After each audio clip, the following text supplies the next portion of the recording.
we give reverence, as we read the Word of God. And okay, so last Wednesday, I just gave short emphasis about the grace of God. Amen. And I want to finish the whole message this morning, and it's about the grace of God. We need the grace of God. Amen. Amen. Without the grace of God, we can do nothing. Our service is kapatid ay mawawala ng kabuuan. We need the grace of God. Amen? And why we exist? Because of the grace of God. Why we can do everything is because of the grace of God. Amen?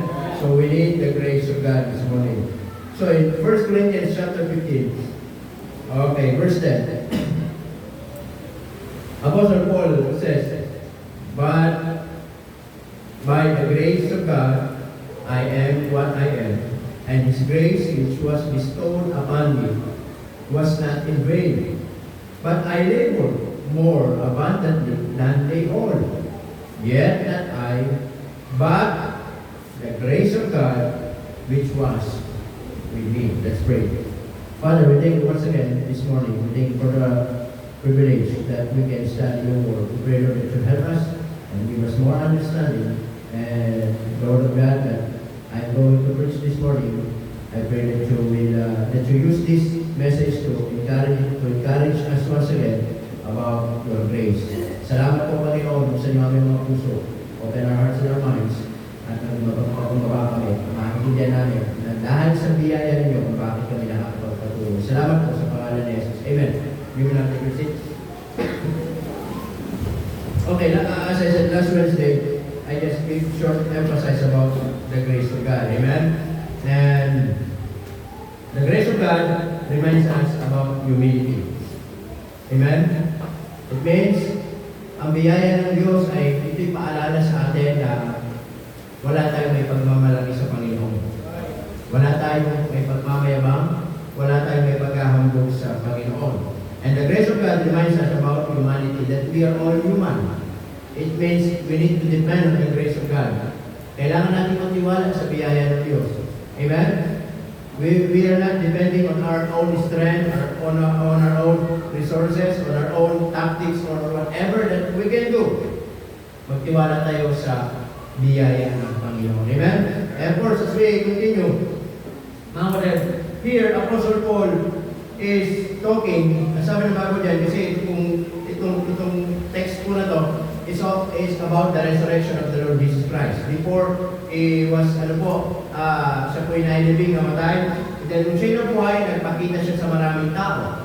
Amen? Kaya sabi ng Bible in verse 1, "Moreover, brethren, I declare unto you the gospel."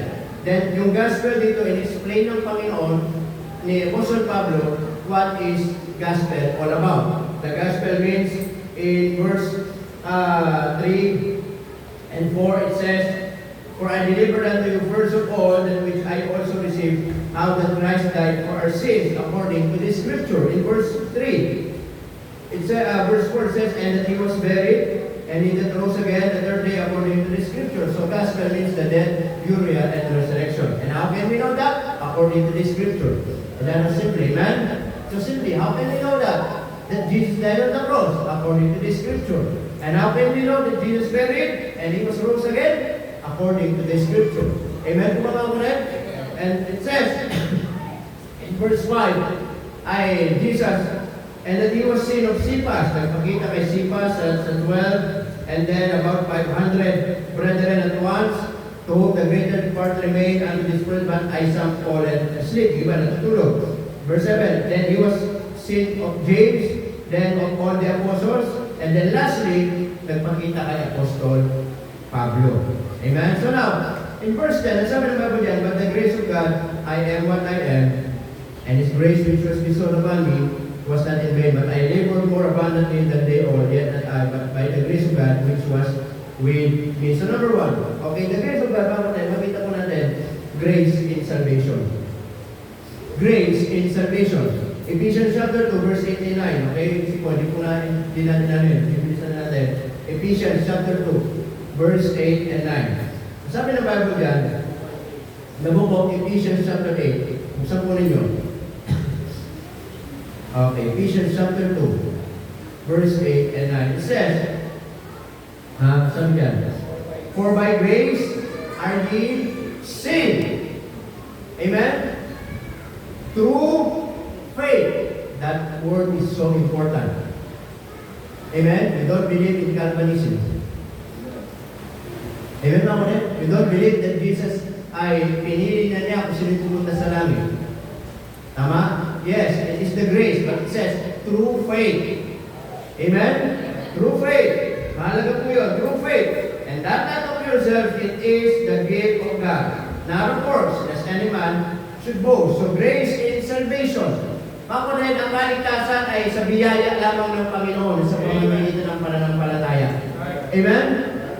Tama ba, kapatid? So, when Jesus died on the cross, that is grace. He was buried, it is grace. He was rose up again, it is grace.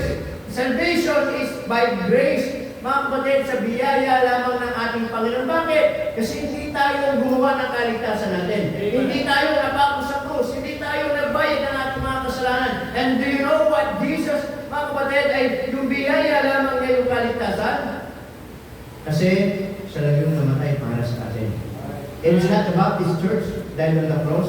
It is not the Catholic Church died on the cross. It is not the Mormons died on the cross. It is not the born again, the Jehovah's Witnesses, the Sabbatista, or whatever religion in this world na napako sa cross. Kaya po ang kaligtasan ay matatanong lamang sa biyaya ng Panginoon. Amen. Why we call it grace? Grace means always the unmerited favor of God. Amen. Hiningi ba natin na si Jesus mamatay? Amen? Hiningi ba natin, i-request ba natin mamatay si Jesus para sa atin? Hiningi ba natin, i-request ba natin na si Jesus pumarito dito sa mundo para mabayubay sa krus ng Kalbaryo? Hindi po, mga kapatid. Amen? Because God the Father saw, mga kapatid, na tayong mga tao ay mapapahamak. Nakita ng Diyos. Amen, mga kapatid? Na wala tayong pag-asa, that we are hopeless and helpless. At hindi natin kaya iligtas yung kapwa nating tao. Because the Bible tells us that we are all sinners. And no one can save us. Amen? And we are the one, mga kapatid, na tayo yung naka-open sa Diyos. Amen? Tama po ba? Ang Diyos ang na-open, tayo ang nag-open. Nakita po ninyo? But still, because of God's love, He is the one na gumawa ng paraan. He gave His Son, Jesus Christ. Amen? Tanong, hindi pa biyaya ng Panginoon? Hiningi ba natin yun? Panginoon, napapahamak kami. Isugo mo ang iyong anak. Hindi natin hiningi. Panginoon, napapahamak kami. Kailangan namin ng tagapagligtas. Hindi natin hiningi. Kusang loob na ibinigay ng Diyos para sa atin. Amen, mga kapatid? That's supposed to be, we are the one who died on the cross. But God, what did, mga kapatid? He sent His Son to be the propitiation for our sins. To become the substitute. He took our place on the cross of Calvary. And that is grace. Hindi natin hiningi. Amen? At bang biyaya? Hindi tayo karapat-dapat pero binigay ng Panginoon.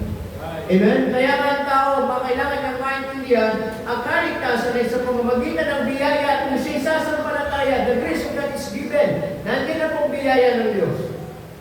Pero kailangan ng tao sumampalataya. Amen, mga kapatid? Kaya lang sinasabi, if you are here this morning and not sure that if you're going to die, you will go to heaven, make sure today. Amen? And I can assure you, that you can, na matitiyak mo ngayong umaga. Bakit? Kasi sabi ng Bible. Amen? That's what the Bible says. Kailangan sumampalataya ka kay Jesus bilang Panginoon sa iyong tagapagligtas. Amen? So, grace in salvation, biyaya lang ng Diyos sa pamamagitan ng pananampalataya. Tama po ba? Yes, hindi tayo naniniwala sa mga Calvinist, hindi tayo mga naniniwala doon sa doctrine ng John Calvin na tulip. Hindi tayo naniniwala doon. Amen? Tayo naniniwala, Panginoon, He close His eyes and just pick some people na pupunta sa langit. Tama po ba? John 3:16. John 3, chapter 3, verse 16 is so clear.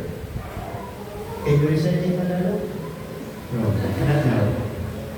For God so loved the world that He gave His only begotten Son, that whosoever. Amen? That word is so important. That whosoever. Amen? Kaya hindi ka pupunta sa langit, hindi dahil hindi ka mahal ng Diyos. Hindi ka pupunta sa langit kasi hindi mo pinili maligtas. Amen mga kapatid? Hindi gusto ng Diyos ang tao mapahama. Ang gusto talaga ng Diyos ang tao magsisi. Pero pinipili ng tao tanggihan ang kaligtasan. Amen po mga kapatid? Kaya po, there is grace in salvation. Amen? Kaya salamat ang kaligtasan, hindi natin pinagtrabahuan. Amen? Ginawa lahat ng Panginoong Jesucristo yun. He finished on the cross of Calvary. What is our part? So simply, put our faith on Jesus. Ganun lang kasi yung trabaho ng tao. Amen? Sumampalataya sa ginawa ng Panginoon, then, maliligtas siya. Hindi niya na kailangan magpakabuti, hindi niya na kailangan maging religyoso, hindi niya kailangan magpabautismo. Simple lang, sumampalataya sa ginawa ng Panginoon. Ano mo pananampalataya? Isang bagay hindi natin nakikita, pero naniniwala tayo. Nakita ba natin si Jesus na matay? Hindi. Pero bakit kailangan natin maniwala? That is faith. That's what the Bible tells us. Amen? So there is grace in salvation. Not only grace in salvation, but also grace in sanctification. It says in 2 Peter chapter 3, verse 18. 2 Peter chapter 3, verse 18.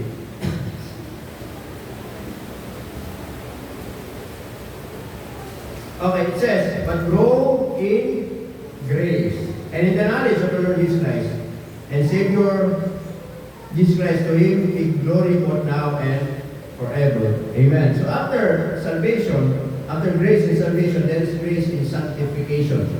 Amen? Mga kapatid, it is another thing. Mga kapatid, salvation is one thing. Sanctification is another thing. Going to heaven is one thing. But to grow in grace is another thing. Amen mga kapatid? Salvation is instant. Immediate. You believe now, you save now. You put your faith on the Lord Jesus Christ today, then today, you save. Not tomorrow. But to grow in our spiritual life, it is a process. Right. Amen mga kapatid? Kaya nga po, hindi tayo lalago sa sarili natin. Kaya sabi doon, but grow in grace. Amen? So kahit matalino tayo, hindi tayo lalago pag sa sarili natin. Hindi tayo matututo sa mga own knowledge natin. Hindi tayo matututo pag sarili lang natin katalinuhan mga kapatid. Matututo tayo sa biyaya ng Panginoon. Amen mga kapatid? Kaya po napakahalaga na tayo ay lumago sa ating pong spiritual na buhay. Amen? Sa mga nag-aaral tayo, as I said mga kapatid, I just feed you every Sunday or every Wednesday. My job is not to feed you 7 days a week. That's your job. My job is just to feed you every Sunday or every Wednesday or maybe every opportunity that we have a Bible study. But at your house, you need to feed yourself for you to grow. I have my Bible, I believe you have your own Bible. There is no difference. Amen? As I read my Bible, I feed myself. Then, read your Bible, feed yourself for you to grow. Amen mga kapatid? Do not just depend on me when it comes to your spiritual life. When it comes for you to grow, to become mature, do not just depend on me. Depend, mga kapatid, you and God. Depend on God. Amen mga kapatid? So meron tayong mga salita ng Panginoon. Gusto mo lumago? Gusto natin matuto? Then meron tayong mga Bible sa mga bahay. Basahin natin. Amen? Take time to read your word. Read the word of God. Take time to be serious sa ating pong spiritual na buhay. Amen mga kapatid?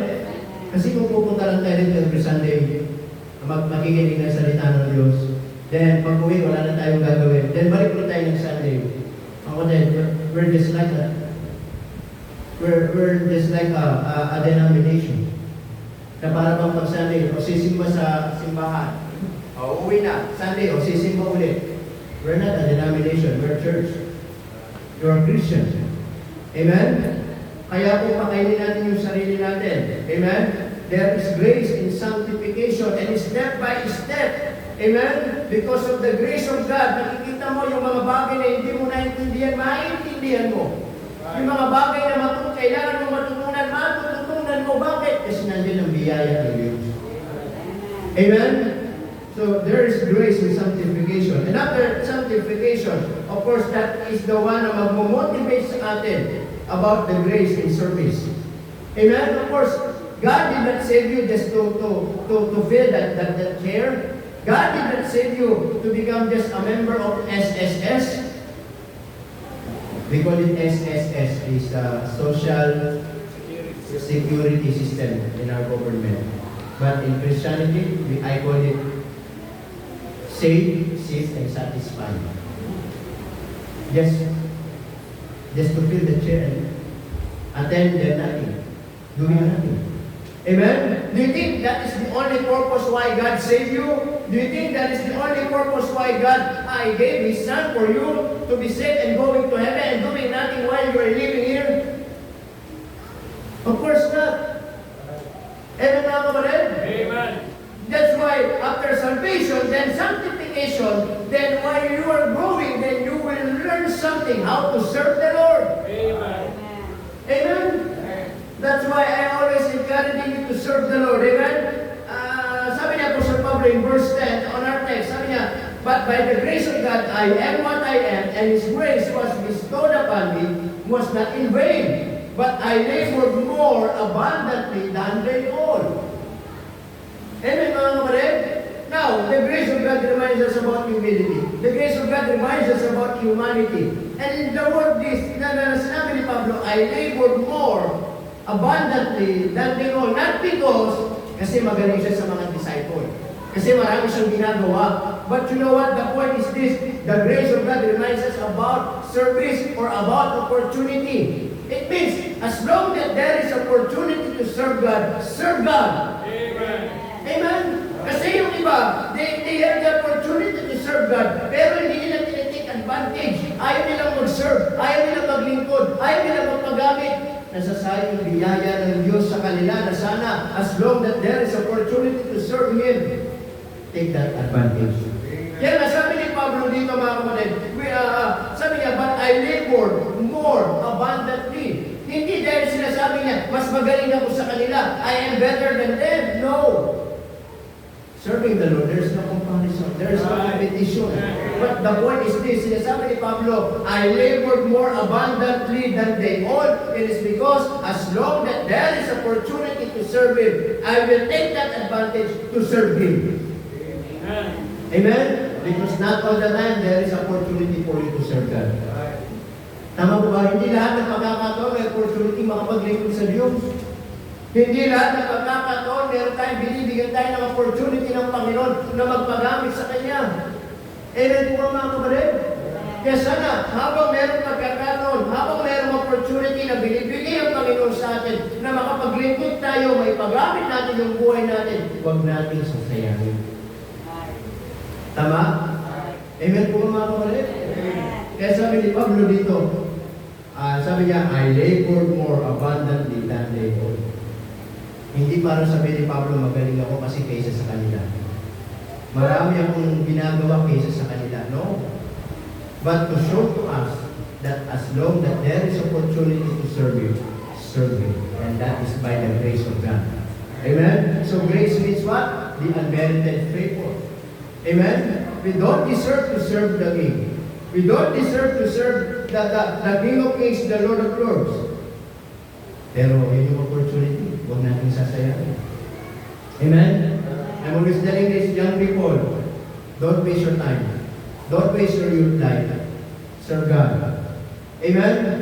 Paglingkod kayo sa Panginoon, huwag natin sasayangin yung buhay natin. Tama? Habang malakas pa tayo, habang may time pa tayo, habang may panahon pa tayo. Amen, mga kapatid? Kasi yung best time that we can serve the Lord, mas marami tayo pwede magawa sa Panginoon. And that's why King Solomon says, ba? Remember now thy Creator in the days of thy youth. Tama po mga kapatid? Na habang malakas pa tayo, habang malakas pa kayo, habang wala pa kayong karamdaman, habang wala pa kayong, hindi pa kayo nagiging member ng mga diabetes. Tama? Di pa kayo, wala pa kayong mga maintenance. Maglingkod na kayo sa Panginoon. Tama? Eh yung iba, nirarayo na pero pinipilit maglingkod sa Panginoon. Yung iba, masakit ng puwet pero pinipilit pa rin maglingkod sa Panginoon. Amen mga kapatid? So don't waste our time. Don't waste your youth life. Amen? If there is an opportunity to serve God, serve God. Amen? And there is grace in service. Tama? Sabi ng Bible, Hebrews chapter 12, verse 28. Hebrews chapter 12, verse 28. It says in verse 28, mga kapatid, wherefore we receiving a kingdom which cannot be moved. Amen? We are receiving a kingdom which cannot be moved. Let us have grace, whereby we may serve God acceptably with reverence and godly fear. Amen, mga kapatid? The work of God, that is the opportunity to serve Him. Amen?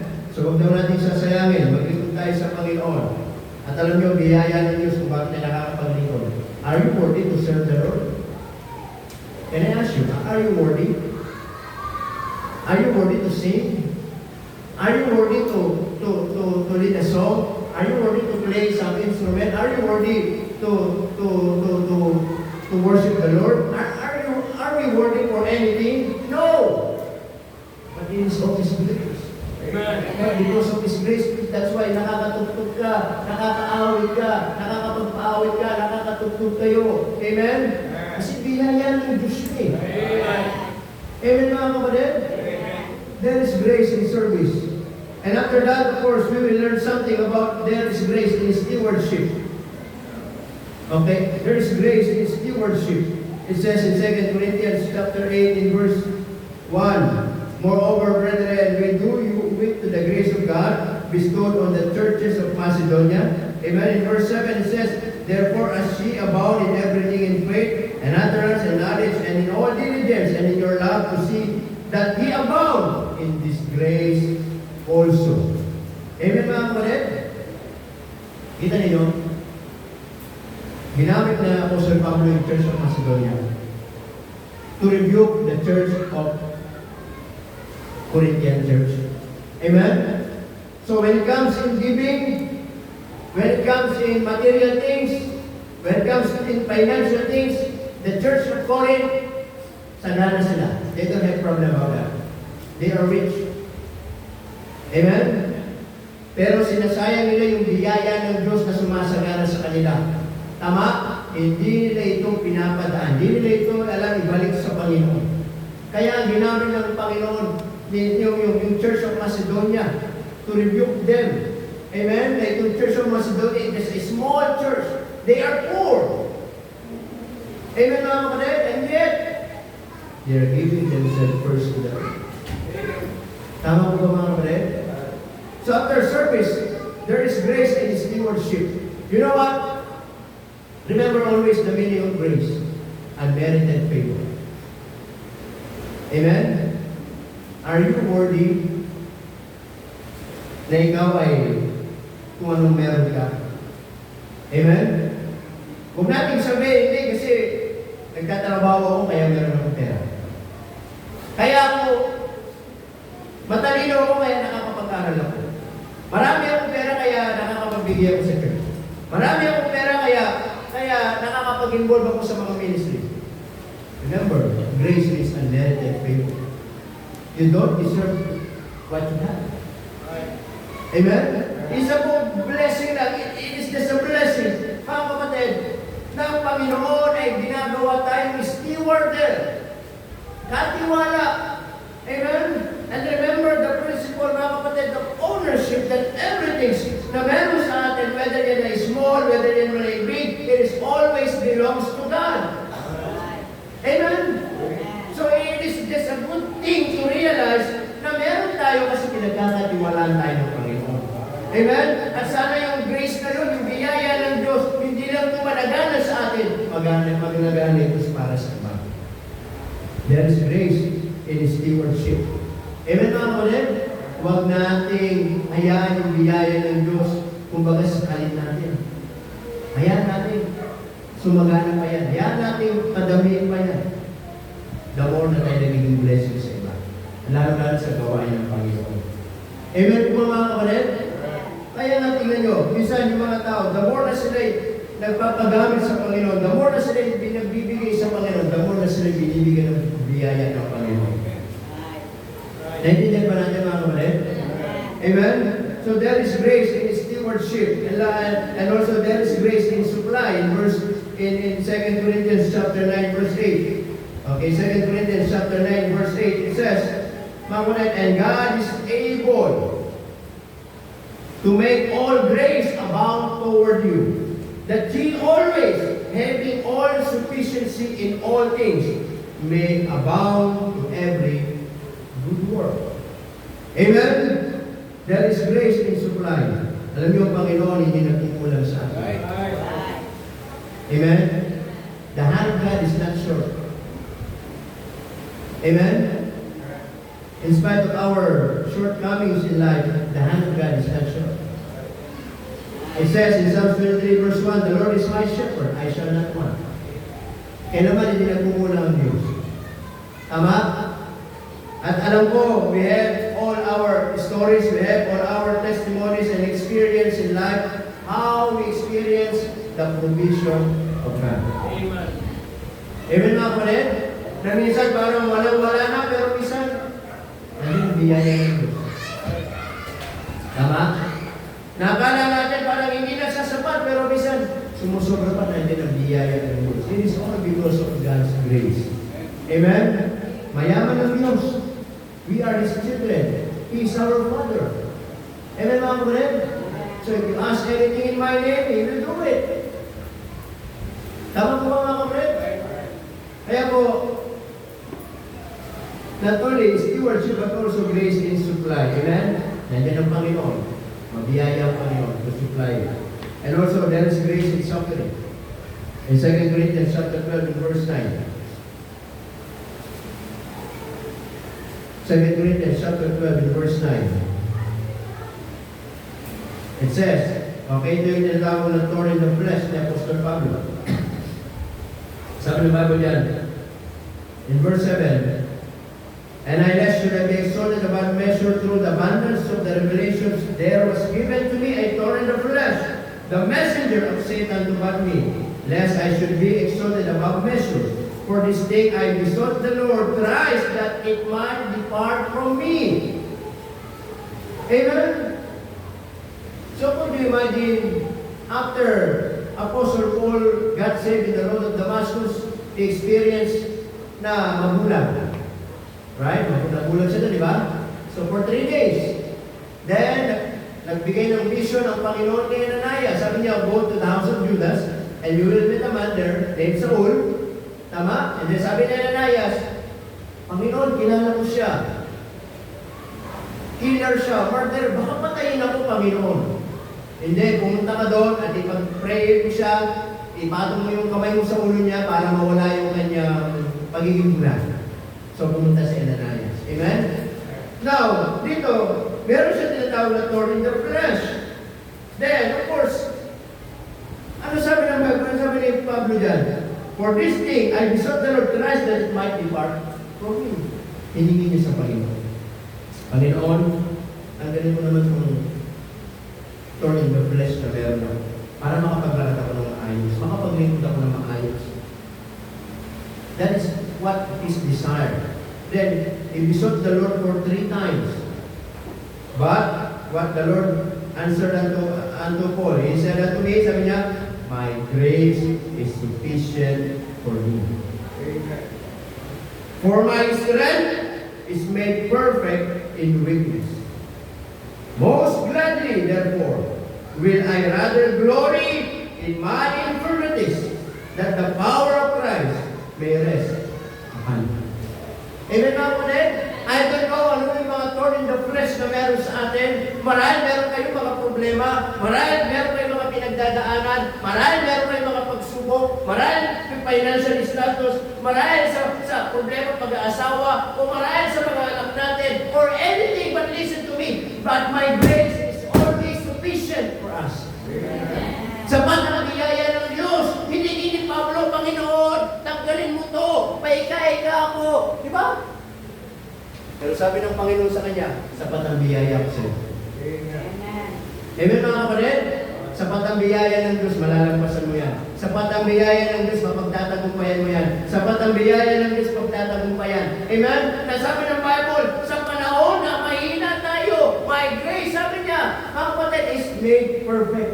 Amen. Yung biyaya ng Diyos, yung kalakasan natin. Amen? Sa panahon na para bang nanghihina na tayo inwardly, sa panahon na para bang ayaw na natin, sa panahon na para bang gusto natin sumuko because of the problems in life, but listen to me. Recognize the grace of God. Amen? At yun ang magiging reason mo para kahit mahina ka, mga kapatid, magpapatuloy ka. Sasabihin mo, hindi ako susuko, lalaban ako sa buhay, magpapatuloy ako, I will not stop, I will not quit, amen? I will keep going serving the Lord.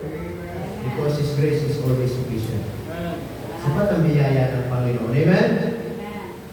And then also, in James chapter 5, lastly James chapter 4, verse 6 to 7, it says, James chapter 4.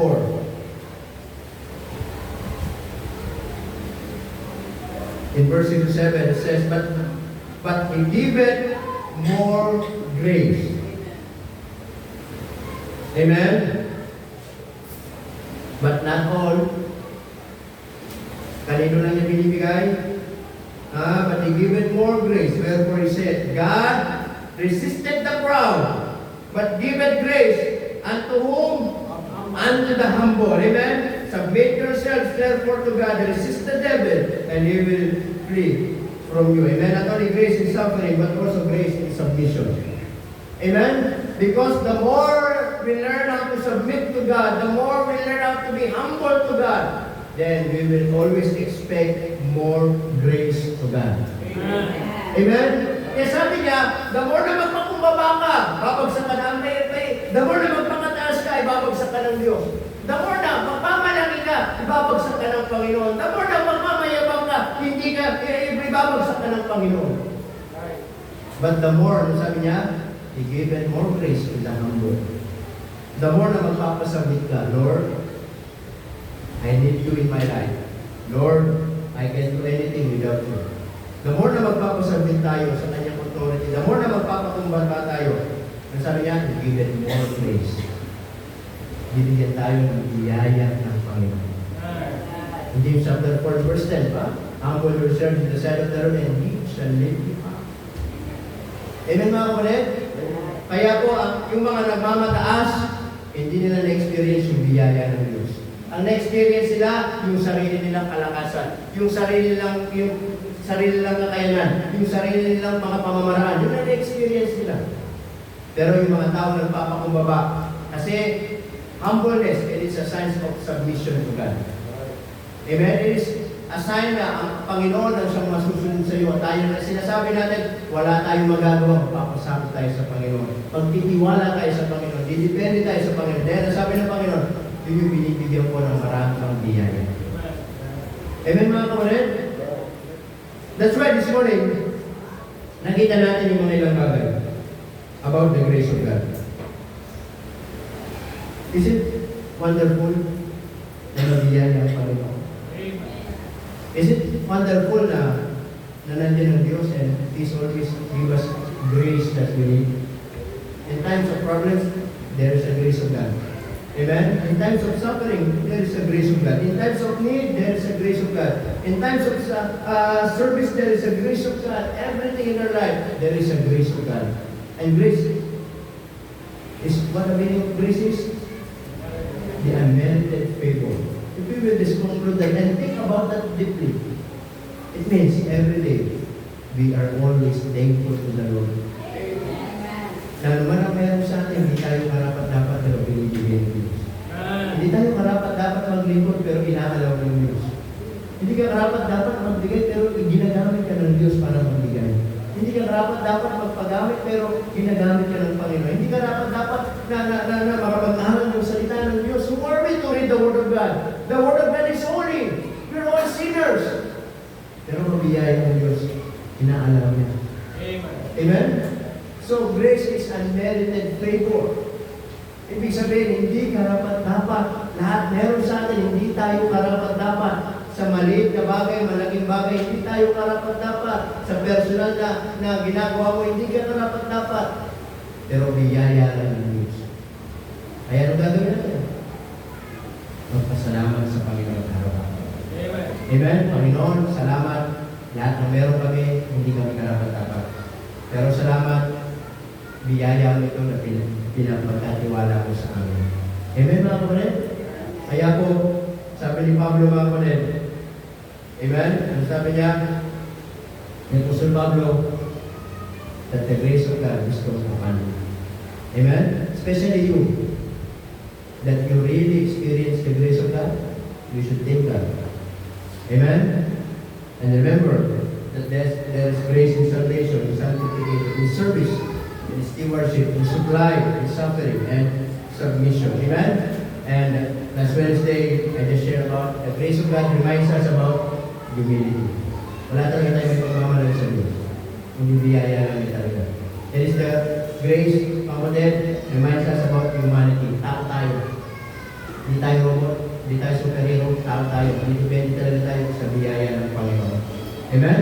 Kaya ngayong umaga sana salita ng Diyos, naging blessing sa atin, na kung walang biyaya ng Diyos, wala tayo magagawa. Let's all stand up. Let's go to the Lord in prayer. Let's pray. Dakilang Diyos, marami pong salamat po muli sa umaga nito. Salamat po sa inyong biyaya. And we thank Lord for reminding us about your grace that sometimes we don't even recognize na yung biyaya ay kumikilos sa buhay mo namin. But Lord, we thank you for the message that you shared to us this morning and reminding us what this grace is all about. Kaya ngayong umaga, kung ikaw ay nakasumpong, nakaranas ng biyaya ng Diyos, you should naman magpasalamat sa Panginoon. Grace means the unmerited favor of God. That all of us were not worthy to the grace of God. We're not worthy kung ano meron sa atin. Pero salamat na biyaya ng Diyos ay pinagkakatiwalaan tayo. At sana yung biyaya na yan, huwag lang natin masakalin. Huwag natin sarilinin. Iparanas natin sa iba ang biyaya ng Panginoon. Habang ating mga ulo natutunan, mga mata natin, may request everyone to close our eyes and bow our heads while the piano is playing. Maybe God is speaking to you and you want to come forward without hesitation and just pray to the Lord and make a commitment or ask something to the Lord. Commit something to the Lord this morning or thank the Lord this morning about His grace. Kung meron po, na tayo lumapit sa unahan, manalangin, lumuhod, amen. Amen. Come on. Don't hesitate to come. God is speaking to you about His grace. Biyaya lang ng Diyos kung bakit tayo nakakapagpatuloy. Biyaya lang ng Diyos kung bakit tayo nabubuhay. Biyaya lang ng Diyos kung bakit tayo nakakakain ng 3 beses sa isang araw. Biyaya lang ng Diyos kung bakit tayo nakakapagtrabaho ng maayos. Biyaya lang ng Diyos kung bakit tayo nakakapag-aral. Biyaya lang ng Diyos kung bakit isa may mga problema at pagsubok na lalampasan mo sa iyong buhay. Biyaya lang ng Diyos sa kabila ng mga pangangailangan mo sa buhay. Nandiyan ang pangako ng Diyos na hindi siya nagkukulang sa atin. Biyaya lang ng Diyos sa mga bagay na hindi natin naiintindihan. Pero unti-unti, step by step, natututunan natin. Biyaya lang ng Diyos kung bakit ikaw nakakapaglingkod, nakakapagpagamit sa Panginoon. Ang ulit, it is all because of God's grace. Amen. Lapit lang tayo sa unahan. God is speaking to you. Kung Diyos ay nangusap sa atin. Lapit lang tayo sa unahan. Manalangin. Magpasalamat. Nasalamat nandiyan ang biyaya ng Diyos. So kung ating iisipin mabuti, kung walang biyaya ng Diyos, wala tayong magagawa.